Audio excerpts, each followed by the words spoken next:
If you've ever used a dating app, you've probably had some bad experiences. You might have even wondered, has anyone ever been murdered after meeting someone on one of these apps? Well, let me tell you a story. It's about a guy named Ethan.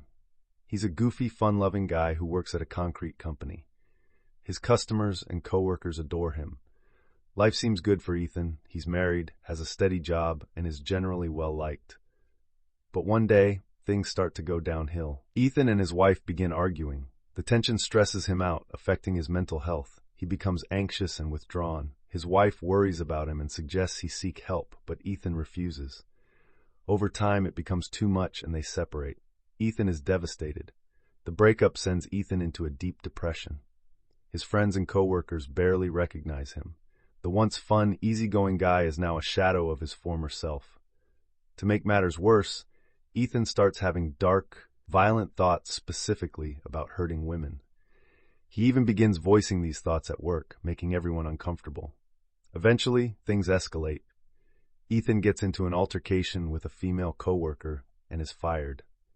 This pushes him further over the edge. He isolates himself from family and friends, sinking deeper into loneliness. One day, while strolling through Instagram, Ethan comes across a woman named Autumn. They used to work together when they were teenagers, and Ethan always thought she was attractive. He slides into her DMs, and they start chatting. Ethan asks her to hang out, but Autumn declines, saying she has plans. A few days later, he tries again, and again, she turns him down. The truth is, Autumn isn't interested in Ethan. She's trying to let him down easy, but Ethan doesn't take the hint. He keeps texting her, becoming increasingly persistent. Autumn eventually stops responding altogether and ghosting him. Ethan's frustration grows. He feels rejected by the women in his life, his wife, his coworker, and now Autumn. His anger builds up to the point where he snaps. He decides someone needs to pay for all the rejection he's endured. Ethan opens his phone, taps on Tinder, and starts swiping. Soon he matches with a woman named Ashlyn. She's 25, works with kids who have special needs, and seems like a genuinely good person. They hit it off and agree to meet. Ethan picks Ashlyn up from her house, and they go to a local bar. They spend hours drinking and talking. Ashlyn starts to feel a connection with Ethan, and he seems nice enough. He invites her back to his place to hang out, and she agrees. At his place, they watch a movie and end up sleeping together.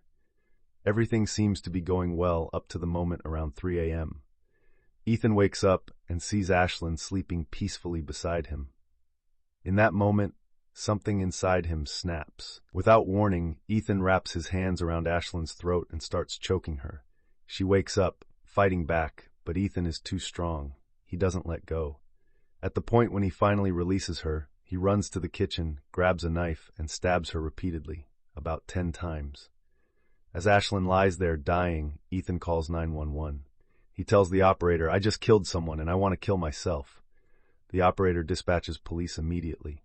When officers arrived, they find Ashlyn's lifeless body. Ethan confesses, saying, "We were on a Tinder date. We came back to watch a movie, and then I woke up and killed her." Ethan is charged with first-degree murder. He pleads guilty and is sentenced to a minimum of 15 years in prison.